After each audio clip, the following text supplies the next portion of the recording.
제가 간혹 우리 교회 그 청년부, 대학부를 섬기는 교역자들에게 우리 청년들을 좀 잘 섬겨달라고 이렇게 이제 부탁을 할 때 가끔 하는 이야기가 있습니다. 저희 집사람은 그 사랑의 교회 그 대학부 출신인데요. 이 결혼을 하고 보니까 굉장히 독특한 게 하나 있더라고요. 그 사람이 이제 뭐 실수를 하거나 좀 후회스럽군 일을 하거나 뭘 잘못할 때가 있지 않습니까? 그러면 제 아내가 뭐라고 그 독백처럼 하는 이야기가 이거예요. 내가 사랑의 교회 대학부 출신인데 내가 이래서 되나? 그런 이야기를 하는 거예요. 이게 굉장히 인상적이었습니다. 저는 그 다른 교회에서 대학부 회장 출신인데도 한 번도 그런 생각 해본 적이 없거든요. 내가 뭐 어느 교회 대학부 회장 출신인데 내가 이래서 되나? 저는 그런 생각을 해본 적이 없는데 제 아내는 그 자기가 속했던 그 대학부에 대한 긍지가 얼마나 그 대단하든지 이 사랑의 교회 대학부 출신이 내가 이러면 안 되지. 그렇게 자기 그 다짐을 하는 걸 제가 여러 번 목격을 했습니다. 속으로 목회자한테 시집을 왔으면 내 이찬수 목사 부인으로서 이러면 안 되지. 그래야 될 것 같은데 저에 대한 긍지는 별로 없는 것 같고 그 소속된 대학부에 대한 긍지가 굉장히 크더라고요. 사실 그건 뭐 저도 사실은 똑같은 그 옥하는 목사님에 대하여 그 감사하는 포인트가 똑같은 거거든요.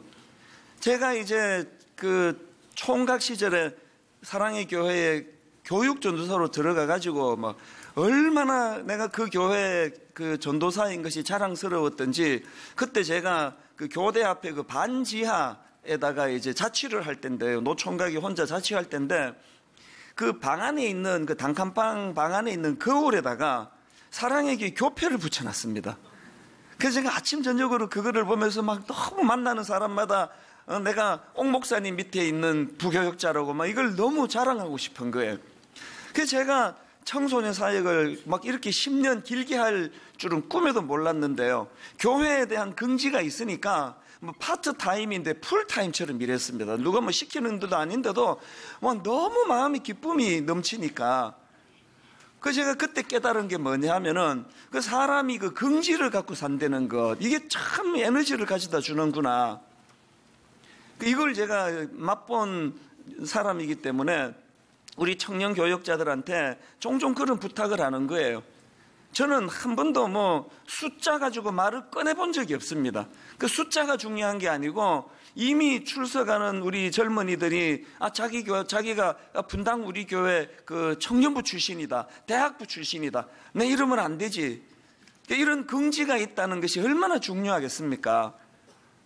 제가 이런 맥락에서 개척 초기부터 제 마음에 그 꿈이 하나 있었다면 교회를 향한 꿈은 딱 하나예요. 우리 교회 성도들이 당신이 분당 우리 교회 성도라는 것이 그 자랑스러울 수 있도록 하자. 그럼 묻지도 않는데 나 분당 우리 교회 다녀요. 우리 어린 청소년들이 학교 가가지고 나 분당 우리 교회 다녀. 누가 막 교회에 대해서 비난을 하면은 너 알지도 못하면서 우리 교회 와봐. 그런 거 아니야. 그러니까 이런 긍지를 만들어주는 그 꿈이 저한테 있어가지고 사실 개척 초기부터 한결같은 기도가 그거였습니다. 하나님, 종이 이 목사라고 하는 제가 이 성도들이 가진 이 교회에 대한 긍지를 무너뜨리는 짓은 하지 않게 해주세요. 이게 목회의 이 기준이 이렇게 세워져 있으면 뭘 결정하는 게 그렇게 어려운 게 아니더라고요. 과연 교회가 이렇게 결정하는 게 이게 성도님들이 자기 교회를 긍지를 느끼는데 이게 방해가 되지 않을까? 하나님의 자녀로서의 신앙생활에 있어서 우리가 이 긍지를 갖는다는 거예요. 그러니까 가만히 보니까 사탄이 결국은 우리에게 노리는 공격의 목표는 바로 이 긍지를 뺏어가는 것 같아요.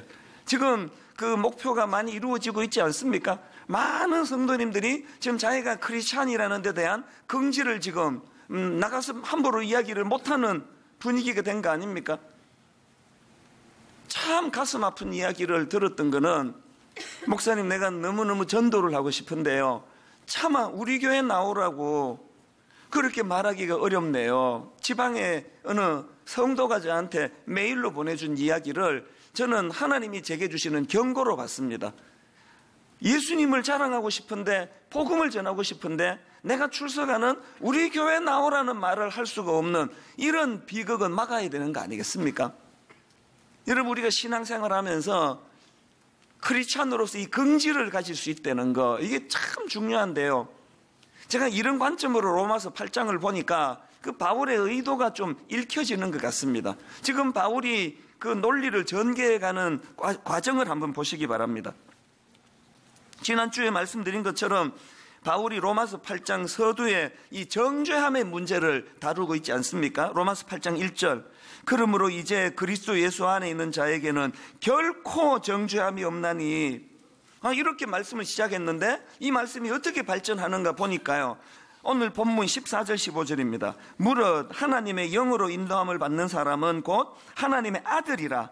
너희는 다시 무서워하는 종의 영을 받지 아니하고 양자의 영을 받았으므로 우리가 아빠 아버지라 부르짖느니라.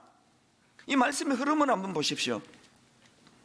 제가 이 말씀의 흐름을 보면서 저의 신앙의 여정과 좀 비슷하다. 제가 사춘기 시절에, 청소년 시절에는 지옥 가는 게 무서워서 교회를 다녔습니다. 또 지옥 가는 게 무서워서 죄 안 지려고 애를 썼습니다. 결코 정죄함이 없나니, 그것도 귀한 일이에요. 또 동력이 돼요. 그러나 여러분, 이제 제가 56년 신앙생활하는 입장에서 저 더 이상 그 지옥 가는 게 무서워서 죄 안 짓고 그런 거 아닙니다. 저는 이제 내가 목사니까, 내가 하나님의 아들이라 부름을 받게 됐으니까 감히 창조주를 아빠 아버지라고 친밀하게 부를 수 있는 특권을 가졌으니까 내가 더 이상 이제 그 죄의 이런 문제로 내가 좀 시달리고 싶지 않은 거예요. 이게 발전 아닙니까? 여러분, 우리가 정죄함이 없다, 사단이 나를 정죄하지 않는다, 이런 정죄함이 없는 문제도 중요하지만 더 근원적으로 이게 점점 발전이 돼서 나는 이제 하나님의 아들이 되었다, 나는 하나님의 아빠 아버지라고 부를 수 있게 되었다, 이런 내 존재감이 죄의 유혹과 싸워 이길 수 있는 힘이 된다는 거예요. 요새는 그런 부분에서 예전보다는 죄의 유혹이 훨씬 거의 없어진 걸 느껴요. 그냥 요즘 젊은 사람들 표현한 말로 쪽팔려가지고 내가 이런 짓을 어떻게 하겠냐고. 내가 목사인데, 내가 하나님의 자녀인데 말이에요. 내가 하나님을 아빠 아버지라고 부를 만큼 친밀함을 갖고 있는데 내가 이까지 죄를 내가 지어서 되겠나? 이런 그 신분의식이 죄와 싸우는데 굉장한 힘이 되는 것을 저는 존재론적으로 경험을 하고 있습니다.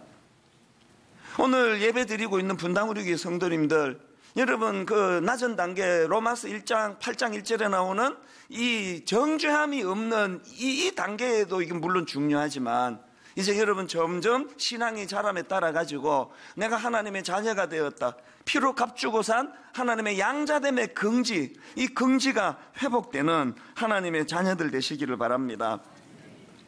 그래서 오늘 이 본문의 구조를 쭉 제가 살펴보니까요, 우리가 이 자녀됨의 긍지를 누리기 위해 가지고 우리가 해야 되는 그 몇 가지를 발견을 할 수가 있는데, 이제 좀 살펴보려고 합니다. 첫째로요, 여러분 우리가 이 자녀됨의 긍지를 누리기 위해서는 이 빚진 자로서의 감격을 회복해야 된다는 겁니다. 12절입니다. 그러므로 형제들아, 우리가 빚진 자로 돼 육신에게 져서 육신대로 살 것이 아니니라. 여기 나오는 이 그러므로라는 접속사가 어디와 연결이 되는가 보니까요, 그 앞에 나오는 3절입니다. 율법이 육신으로 말미암아 연약하여 할 수 없는 그것을 하나님은 하시나니, 곧 죄로 말미암아 자기 아들을 죄 있는 육신의 모양으로 보내어 육신의 죄를 정하사. 또 11절도 마찬가지예요. 예수를 죽은 자 가운데서 살리신 이의 영이 너희 안에 거하시면 그리스도 예수를 죽은 자 가운데서 살리신 이가 너희 안에 거하시는 그의 영으로 말미암아 너희 죽을 몸도 살리시리라. 그러므로 형제들아, 우리가 빚진 자로 돼. 이렇게 연결되는 접속사가 그러므로예요. 그러니까 여기 나와 있는 그러므로 형제들아 우리가 빚진 자로 되라는 말씀이 무슨 뜻입니까? 율법이 약해서 할 수 없었던 하나님이 하신 그 일, 날 구원해 주시기 위하여 삼위 하나님이 행하셨던 그 놀라운 그 일, 그 놀라운 하나님의 일하심에 대한 감격, 감사, 이걸 지금 빚진 자로서 이렇게 표현을 하고 있는 거예요. 우리가 신앙생활할 때 이 선행에서 찾아주신 하나님 은혜에 대한 이 빚진 자로서의 감격이 회복이 되면 이게 얼마나 엄청난 에너지를 만들어주는지 모릅니다. 저희 교회는 지금 매년 한 교회씩 분립개척을 하는데요, 이제 2주 뒤에 또 저희 교회 교육관에서 분립개척 인큐베이터 교회라고, 이제 여기서 교회가 잘 무르익어서 이제 독립에 나갈 때까지 이제 교회가 또 시작이 됩니다. 한 주붕 두 가족 교회라고.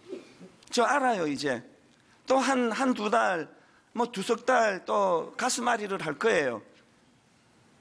어제도 오후에 이제 그 새로 시작하는 분립개척 교회로 이제 가기로 결정을 하신 부부가 이제 아이를 데리고 이제 왔더라고요. 인사하러 와가지고 제가 마음이 굉장히 복잡했습니다. 이 가정은요, 2002년 교회를 개척하고 곧바로 우리 교회에 오셔가지고요, 얼마나 교회를 사랑하고 섬기고 그러시더라고요. 초창기에는 목사님 제가 교회를 주 6일 7일을 교회를 출근했대요. 그때 뭐 개척 교회 뭐 갖춘 게 있습니까? 뭐 쓰레기 치우는 것부터 뭐 의자 닦는 것부터 시작해가지고 너무너무 교회를 헌신하고 사랑했던 분인데 이제 분립개척 교회로 떠나간다 그러니까요, 참 너무 감사하면서도 만감이 교차하는 거예요. 인사하고 가시고 나서 마음이 너무 허전한 거예요. 이거 작년에도 겪었던 일이거든요. 재작년에도 제가 경험한 일이거든요. 여러분, 제가 바보입니까? 이 작년에 해보고 재작년에 해보고 그 전에 해보고 이런 일을 겪었으면 안 하면 되는 거 아닙니까? 왜 또 해야 됩니까? 왜 해야 된다고요? 빚을 졌으니까. 빚을, 은혜에 대한 빚을 졌으니까. 빚 갚는 사람이 뭐 빚 갚는 게 기분 좋으면 갚고 안 내키면 안 갚고 그런 거 아니잖아요. 우리 안에 이 이미 주신 은혜의 이 빚진 자의 심정을 가지고, 그래서 저는 오늘 여러분에게 눈물로 호소하는 겁니다. 그 분립개척교회로 많이 가시기를 바랍니다. 내 육신은 절대 이런 말이 진심이 아니에요. 그러나 육신으로 하는 게 설교가 아닙니다. 내가 원하든 원하지 않든, 참 헤어지는 가슴이 쓰라린 아픔이 있다 할지라도 이 교회에서 은혜 받으셨다면 이 분립하는 교회뿐만이 아니고 새해가 되면 동네의 작은 교회로 옮겨가시고, 지금 이제 우리가 1만 성도 파송 운동을 차근차근 지금 물밑에서 계획하고 진행하고 있습니다. 이제 그냥 여기가 좋사오니 우리끼리 할렐루야 부르는 거는 은혜의 빚진 자들이 할 태도가 아니에요. 빚을 졌으면 갚아야 되는 거 아닙니까? 그것도 억지로 갚는 게 아니라 참 어려울 때 그 빚을 허락해 주신 그 상대방에 대한 감사를 가지고 기쁨으로 갚아야 된다면, 오늘 저와 여러분 안에 이 빚진 자의 감격이 회복되는 은혜를 주시기 원합니다. 그런가 하면은 두 번째로 우리가 자녀됨의 긍지를 누리기 위해서는 이 성령님의 인도하심을 인식하는 신앙인이 되어야 된다는 겁니다. 14절, 무릇 하나님의 영으로 인도함을 받는 그들은 곧 하나님의 아들이라. 또 16절, 성령이 친히 우리의 영과 더불어 우리가 하나님의 자녀인 것을 증언하시나니. 여러분, 우리가 기억해야 되는 것은 하나님의 자녀에게는 성령님의 인도하심이 있다는 거예요. 그 이스라엘 백성들이 출애굽을 하고 그 뭐 요즘처럼 뭐 자가용이 있기를 합니까? 급하게 그냥 그 홍해를 건너는 과정에서 뭐 귀한 걸 들고 나왔겠냐고요. 그게 이제 광야 생활이 시작이 되는데, 이거는 이 완전히 이거 노수가 아닙니까? 광야에서 오늘은 여기서 자고 눈 뜨면 또 짐 챙겨가지고 또 옮겨 그 다음 저기 가서 자고, 이 말로 다 할 수 없는 결핍된 생활을 이스라엘 백성들이 출애굽 이후에 겪었을 텐데, 그런데 여러분, 그런 결핍이 있는 그들에게 놀라운 하나 경험되어지는 게 뭐예요? 하나님의 인도하심이에요. 오늘은 불기둥, 내일은 구름기둥. 한날에 다 일어났네. 낮에는 구름기둥으로 보호해 주시고 밤에는 불기둥으로 인도해 주시고, 오늘은 뭘 먹어야 되나 하면 만나를 내려주시고 메추라기를 주시고, 제가 그 출애굽기를 쭉 상상해 보니까요, 개척 초기가 딱 그거예요. 이리로 이 송림고등학교로 들어오기 전에 그 어느 대안학교를 빌려가지고 썼는데, 토요일 되면요 본고로 짐을 다 옮겨야 돼요. 강대상, 마이크 이런 걸 다 옮겨가지고 토요일에 설치하고, 주일날 예배 끝나면 또 다 해가지고 다시 시로 옮기고, 이건 뭐 오늘은 이곳 내일은 저곳, 처음에 그렇게 교회를 시작했는데, 여러분 제가 지금 생각하면요, 하나님 은혜 말고는 기댈 데가 없어. 이 송림중고등학교도 이게 바로 허락이 난 게 아니고 몇 달의 기간을 끌었기 때문에, 이게 결국은 허락을 안 하면 어떡하지? 어디서 예배를 드리지? 그 대안학교도 딱 2달만 빌려 쓰기로 그렇게 의논을 했는데, 그러다가 보니까 지금 그때를 생각하면요, 그 하나님의 인도하심을 절박하게 간절히 구했던 그런, 그때는 뭐 기도가 뭐 삶이 기도예요. 기도 제목이 딱 하나예요. 송림 강당을 주시옵소서. 이사장님 마음을 움직여 주시옵소서. 교장 선생님 마음을 움직여 주시옵소서. 뭐 누가 이게 실세인지를 몰랐기 때문에 하여튼 모두의 마음을 움직여 주셔서 우리 송림에 예배 드리게 해주세요. 절박하게 하나님을 의지했는데, 지금은요 그런 절박함이 저한테 없습니다. 우리 가진 게 너무 많아요. 이제 이제 구할 게 별로 없습니다. 불기둥 없어도 막 히터 잘 나오고, 구름 기둥 없어도 에어컨 팍팍 나와가지고 불편 하나도 없습니다. 오늘 우리가 이 하나님의 자녀가 되었다는 이 감격이 자꾸 없어지는 것은 이 성령님의 인도하심에 대한 기대가 자꾸 약하기 때문에 그런 거 아닐까요? 교회도 마찬가지예요. 사도행전 9장 31절에 보니까, 그리하여 온 유대와 갈릴리와 사마리아 교회가 평안하여 든든히 서가고 주를 경외함과 성령의 위로로 진행하여 수가 더 많아지니라. 여러분이 사도행전 9장 31절은요 교회가 태동되고 난 이후에 초대교회에 대한 중간평가예요. 지금 초대교회가 시작이 되고 이제 종합적으로 어떤 상황인가를 정리한 말씀인데, 참 감사하게도 교회가 어떻게 평가받습니까? 9장 31절을 다시 보십시오. 그리하여 온 유대와 갈릴리와 사마리아 교회가 평안하여 든든히 서가고, 그리고 그렇게 된 그 이유를 2가지로 밝히는데, 하나는 뭡니까? 주를 경외함과 또 하나는 성령의 위로로 진행하여 수가 더 많아지니라. 교회가 어떻게 평안히 든든했나 보니까 사람들은 하나님을 경외하고 또 성령님께서는 그들을 위로하면서 진행했다는 거예요. 그 초대교회 성도들이 로마의 그 무서운 핍박 속에 두려워하던 상황인데, 놀랍게도 그 성도들은 로마 군병의 칼과 창을 두려워하지 않고 하나님을 경외하고 두려워하는 거예요. 그랬더니 그런 자들에게 하나님이 놀라운 인도하심을, 성령의 위로하심을, 성령의 함께하심을 경험하니까 교회가 걱정 없이 든든히 서가는 거 아닙니까? 여러분은 지금 누구를 두려워하고 계세요? 여러분 성령님의 내주하심이 사람을 두려워하지 아니하고 하나님을 경외하게 만드는 능력이라면 여러분 지금 누구를 두려워하십니까? 오늘 본문 15절에 보니까, 너희는 다시 무서워하는 종의 영을 받지 아니하고 양자의 영을 받았으므로 우리가 아빠 아버지라고 부르짖느니라. 여러분 여기에 지금 무서워하는 종의 영이라고 표현했는데요, 여러분 이런 무서워하는 종의 영이 따로 있는 게 아니고요, 하나님을 아버지라고 부를 수 있게 된 것을 대비해서 이렇게 표현한 거예요. 하나님을 아빠 아버지라고 부를 수 있는 그 사람은 더 이상 무서워하는 종의 영을 받지 않는데요, 로마 압제가, 로마 총칼이, 로마 군병의 협박이 두렵지 않은 그 신앙생활, 이 어떻게 가능했느냐? 고비고비마다 성령님의 위로하심이 있었으니까, 성령님께서 위로해 주시니까, 저는 너무 살기가 지금 힘들고 어렵고 분노가 많고 두려움이 많은 이 시대에 모든 성도님들에게 그런 하나님의 자녀들을 향한 성령님의 위로하심을 경험하는 여러분 되시기를 바랍니다. 근데 여러분 여기서 한 가지요, 우리는 자꾸 그 성령님의 인도하심을 나한테 유리한 거, 그냥 불안하면 위로해 주시고 뭐 뜨거우면 구름 기둥으로 막아주시고 이런 혜택적인 부분만 생각하지만요, 사실은 우리가 성령의 인도를 받는다는 건 엄청난 불편이 포함되어 있는 거예요. 성령님의 인도하심이라는 건 그런 배려와 혜택도 있지만, 이건 여러분 또 다른 말로 하면은 성령의 간섭하심을 경험하기 시작하는 거예요. 성령님의 인도를 안 받을 때는 내키는 대로 멋대로 살았잖아요. 뭐 내 멋대로 사는 거 아닙니까? 뭐 이 세상이 지금 막 그냥 본능이 이끄는 대로 막 멋대로 사는 시대 아닙니까? 이 막 멋대로 살다가 보니까 이 뭐 보면은 어떤 사람은 저게 인간인가 짐승인가 이 분간이 안 가는 사람들이 좀 급증하는 시대 아닙니까? 막 본능이 내키는 대로 살았는데 이제 하나님의 자녀가 되고 나니까 성령님이 통제하기 시작하는 거예요. 내 마음대로 못해요.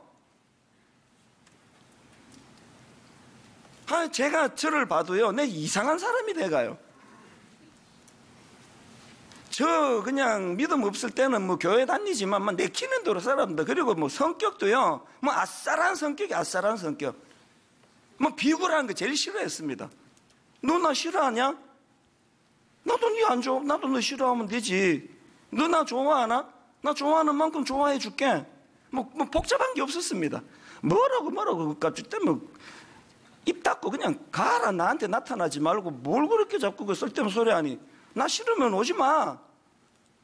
이런 성격이 얼마나 화끈하고 좋습니까? 예수 믿고 이게 내 이상하게 성격이 변해. 이상하게 뭐 말도 안 되는 가지고 시비 걸고 하는 사람에 대하여 주여 그러면서 품어야 되니까 이게 이상해요. 내가 이게 신혼 때만 해도 믿음이 별로 없을 그 목사도 되기 전에 가지고 뭐 교역자고 뭐고 막 신혼 때는 막 집사람한테 그냥 막 들이퍼붓고 막 소리 지르고 잔소리하고 뭐 다 했는데요, 목사 되고 내지 은혜 받고 내 이상하게 돼가 뭐라고 그러면 막 하여튼 뭐 싫은 소리도 못하고 뭐 그냥 주여 저 요정을 불쌍히 여겨 주옵소서 이런 소리밖에 할 수가 없어요 지금. 왜 이렇게 되는 거예요? 전에는요, 그냥 본능이 이끄는 대로 뭐 화나면 소리 지르고 풀리면 풀고 뭐 미운 놈 딱 잘라버리고 안 찾아가고 뭐 사는 게 굉장히 심플했는데, 성령님이 저를 통제하기 시작하면서부터 뭐 복잡해요. 이게 내 마음대로 못하니까, 내키는 대로 안 되니까. 여러분 지금 성령에 의해서 통제받고 계세요? 막 열받으면 막 들이퍼부어 버리고 막 바로 후회하고, 그거 아닙니다. 지난주에 말씀드렸던 그 누가복음 6장에 나오는 그 예수님의 기도도 그거 아닙니까? 예수님이 그 손마른 장애인을 고쳐주는 거룩한 일을 행하셨는데, 그 서기관과 바리새인들이 그냥 안식일에 왜 일하느냐고 시비를 걸고 뭐 다 설명해 주는데도 이걸 빌미로 막 예수님 죽이려고 막 음모를 꾸미고 그러니까, 그 예수님이 그런 상황에서 밤을 세워가지고 하나님의 기도를 드렸다고 말씀드렸잖아요. 그 예수님 그 세상 참 피곤하게 사시는 거 아닙니까?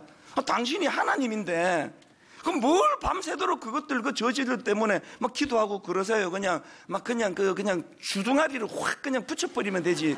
더 이상 입도 못 대도록. 김정은이 뭐 화끈하잖아요. 이 설교 시간에만 좋은 놈 바로 그냥 적절 처분하고. 뭐 예수님이 뭐 김정은보다 뭐 파워가 약한 분입니까? 근데 예수님은 보면은 세상 피곤하게 사시는 거 아닙니까? 얼마든지 그런 권세가 있으심에도 불구하고 그런 밤이 맞도록 그 하나님의 뜻에 합당한 하나님의 마음을 그렇게 하려 기도하는 게 너무 불편할 것 같은데요. 그런 걸 통해서 성경이 우리에게 전하고 싶은 메시지가 뭐예요? 성령의 사람, 하나님의 사람은 그렇게 본능대로 사는 게 아니라는 걸, 그 본능을 꺾고 하나님의 뜻을 찾아 하나님의 뜻대로 살려고 몸부림치는 인생이라는 걸 예수님이 우리에게 본으로 보여주시는 거 아닙니까? 여러분 성령님의 통제를 받고 계세요? 어떻게 교회에 많은 사람들을 보면은 난 진짜 저 사람은 진짜 성령의 사람일까? 못다 대고 하나님 앞에 나가가지고 막 핏대가 막 노덕 소리 지르고 막 분노를 표하고, 그 성령의 통제가 아니잖아요. 마음에서 용서가 될 때까지 밤이 맞도록 기도하시던 그 예수님, 저는 여러분이 하나님의 자녀라는 긍지를 가지는 동시에 성령님에게 내 감정이 통제되는 그 본능대로 사는 인생이 아닌 성령님의 통제 아래 사는 인생임을 확정하는 여러분 되시기를 바랍니다. 큐티가 뭐예요? 성령님의 잔소리 듣는 시간 아닙니까? 말씀 묵상이 그거 아닙니까? 우리 1년 내내 주일 예배 때마다 암송한 거 이제 암송 카드로 또 만들었습니다. 이제 이거 판매를 할 텐데요. 1년이 52주니까 52주 우리가 지난 한 해 동안 성경 암송한 걸 이걸 여러분이 다시 암송하면서 그렇게 하나님의 통제를 받는 하나님의 자녀가 되기를 주님 이름으로 축복합니다. 그런가 하면은 세 번째로 우리가 자녀됨의 긍지를 누리기 위해서는요, 이 고난에 대한 태도를 바꿔야 돼요. 고난에 대한 태도를. 하나님의 자녀됨의 긍지가 이 고난을 피하지 않는 능력을 가져다 준다는 거 아세요? 이게 어떻게 가능하냐? 17절을 한번 보십시오. 자녀이면 또한 상속자 곧 하나님의 상속자요 그리스도와 함께한 상속자니 우리가 그와 함께 영광을 받기 위하여 고난도 함께 받아야 할 것이니라. 제가 이 구절을 읽으면서 마음에 두려움이 뭐냐? 하나님 혹시 제 설교가 그저 현재 복 받는 거, 현재 잘 사는 거, 현재 병 고치는 거, 아버지 내 설교의 초점이 현재에만 머물지 않은지, 그 신앙의 절반도 안 돼요. 반쪽도 안 돼요. 진짜 신앙의 진수는요, 기다림이에요.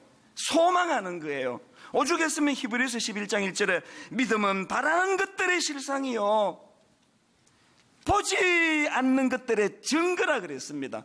미래는 아직 오지 않았습니다. 내 인생이 어떻게 될지 몰라요. 그러나 미래가 어떻게 될 걸 불보듯 보는 것처럼, 그래서 여러분 이렇게 현재에 초점을 둔 신앙이 아니라 난 하나님의 상속자다, 장차 내가 누린 놀라운 영광이 내게 있다, 이런 확신을 가지고 사는 사람에게 나타나는 태도의 변화가 고난도 피하지 않는 담대함이 생기는 거예요. 그게 바로 오늘 그 18절 말씀이에요. 생각하건대 현재의 고난은 장차 우리에게 나타날 영광과 비교할 수 없도다. 내게 이 소망이 있으니 장차 주님과 영광을 누리게 될 신분이 있다는 확신을 가지니까 현재의 고난, 주님도 고난을 받으셨으니 나도 이거 피하지 않겠다. 저는 개척 초기에 이사야 53장 말씀을 많이 묵상했습니다. 자, 3절을 한번 보시겠습니까? 그는 멸시를 받아 사람들에게 버림받았으며 간고를 많이 겪었으며 질고를 아는 자라. 마치 사람들이 그에게서 얼굴을 가리는 것 같이 멸시를 당하였고 우리도 그를 귀히 여기지 아니하였도다. 지금 메시아 대신 예수 그리스도에 대한 예언의 말씀인데 왜 예수님이 이 땅에 오셔가지고 이런 수모를 당하고 이런 고통을 감수해야 됐냐? 바로 그 이유를 그 다음 4절 5절에서 나오는데요, 세 번역으로 들어보세요. 그는 실로 우리가 받아야 할 고통을 대신 받고 우리가 겪어야 할 슬픔을 대신 겪었다. 그러나 우리는 그가 징벌을 받아서 하나님에게 맞으며 고난을 받는다고 생각하였다. 그러나 그가 찔린 것은 우리의 허물 때문이고 그가 상처를 받은 것은 우리의 악함 때문이다. 그 다음 들어보세요. 그가 징계를 받음으로써 우리가 평안을 누리고 그가 매를 맞음으로써 우리의 병이 나았다. 우리가 장차 주님의 영광을 누리기 위하여 그분과 함께 고난도 우리가 겪어야 된다고 한다면 왜 겪어야 된다고요? 교회를 개척하고 내 딜레마가 뭐냐? 주의 종은 주님의 영광을 누리기 위해서 고난도 받아야 되는데 내가 받는 고난이 아무것도 없는 거예요. 내가 무슨 예수 믿는 것 때문에 정보부에 끌려가가지고 고문을 당해보기를 했습니까? 내가 예수 믿는 것 때문에 재산을 몰수당해보기를 했습니까? 내가 이게 고난 받는 게 하나도 없는 거예요. 근데 무슨 고난을 내가 받느냐고, 내가 당해야 될 고난. 그래서 이사야 53장을 묵상한 겁니다. 교회를 개척하니까요, 상처받은 분들이 많이 오시더라고요.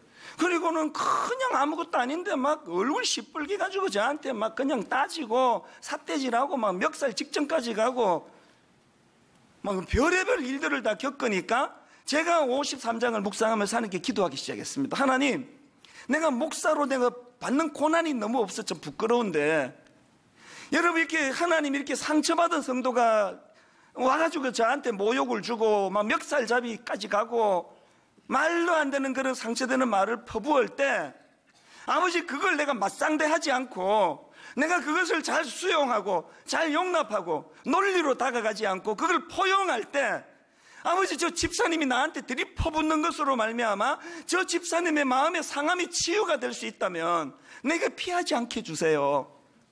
내 안에는 그 힘이 없으니 성령님 내 은혜 주셔서 왜? 난 말을 잘하니까 논리로 잘 따지니까 시시비비로 난 그 사람 이길 수 있으니까 하나님 그럼에도 불구하고 내가 입 다물고 이사야 53장 5절에서 주님의 이 모습 그가 징계를 받음으로 우리는 평화를 누리고 그가 채찍에 맞음으로 우리는 나음을 받았도다. 과거에 내가 그 은혜를 내가 갚을 수 없는 빚을 졌으니 하나님 저도 상처받은 어느 집사님에게 들이퍼붓는 그 변명하지 않고 들이받음으로 저분이 치유되게 해주시기 원합니다. 그 기도는 지금도 계속 하거든요. 왜 할까요? 내 본능으로는 그 실력이 없어요. 난 그게 안 되는 사람이에요. 그러니까 성령님 나를 인도해 주시라고. 요즘 교회 목사들에 대한 비방이 막 들이퍼부어질 때요, 저 한때는 억울했습니다. 난 그렇게 부도덕한 짓 안 했습니다. 내 교회 커졌다고 근데 뭘 누립니까? 막 그래서 막 댓글도 쓰고요, 막 변명도 하고. 난 그런 사람 아니라고. 난 너무 억울했습니다. 근데 어느 날 성령님이 저를 가이드해 주시면서 잔소리 하신 게 그거예요. 네 그게 다 맞는 말이지만 종으로 그런 태도가 가장 나쁜 거야 이놈아. 네만 잘났다는 거. 왜 그 바리새인과 서기관들이 그렇게 예수님께 책망받은 거 모르느냐고. 네 같은 태도가 그게 가장 나쁜 거야 그게. 이제 눈물로 회개하고는 지금은 이제 변명 안 해요. 뭐라고 저한테 그냥 뭐 맞는 얘기든 틀린 얘기든 뭐라고 들이퍼붓고 글 쓰고 해도 그게 저 글 토 안 달아요. 이사야 53장은 묵상할 뿐이에요. 하나님 제가 이걸 뭐 억울하다 억울하지 않다 이렇게 받지 않고 주님이 먼저 저에게 보여주신 그 아름다운 사랑의 빛, 그가 징계를 받음으로 우리는 평화를 누리고 그가 채찍에 맞음으로 우리는 나음을 받았도다. 이 선행하는 빚을 내가 주님께 졌기 때문에 주님 저도 변명하지 않고 이 아픔을 억울함을 잘 감당할 수 있도록, 그리고 또 홀이라도 진짜 이런 말이 맞도록 내가 흩은짓하지 않도록 주님 저를 보호해 주시기 원합니다. 전에 막 변명하고 저를 막 그냥 옹호하고 그럴 때는 이상하게 평안이 없었는데요, 요새는 오히려 더 평안합니다. 뭐 오해하면 어떡하겠습니까? 몰라가지고 칭찬하는 소리를 더 많이 듣는데 뭐 손해볼 거 없는 거 아닙니까? 오늘 결론을 이렇게 맺기를 원합니다. 한 해를 돌아보며 여러분 무슨 일로 마음이 상하게 계세요? 사람한테 억울하게 상처받은 분이 너무 많으세요.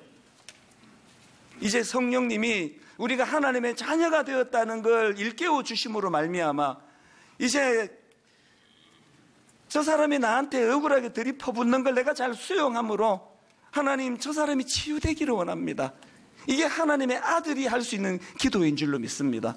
그래서 그 상대방의 상처도 치유되고 내 상처도 치유되는 놀라운 은혜를 맛보게 되시기를 바랍니다. 우리 주 예수 그리스도의 은혜와 하나님 아버지의 다함없는 사랑과 성령님의 감동, 감화, 위로, 교통, 충만하심의 역사가 하나님의 양자된 신분, 이 기쁜 신분의식을 마음에 담고 빚진 자 감격을 가지고 승리하며 살아가기로 다짐하는 모든 주의 자녀들 머리 위에 지금부터 영원토록 함께 하시기를 간절히 축원하옵나이다. 아멘.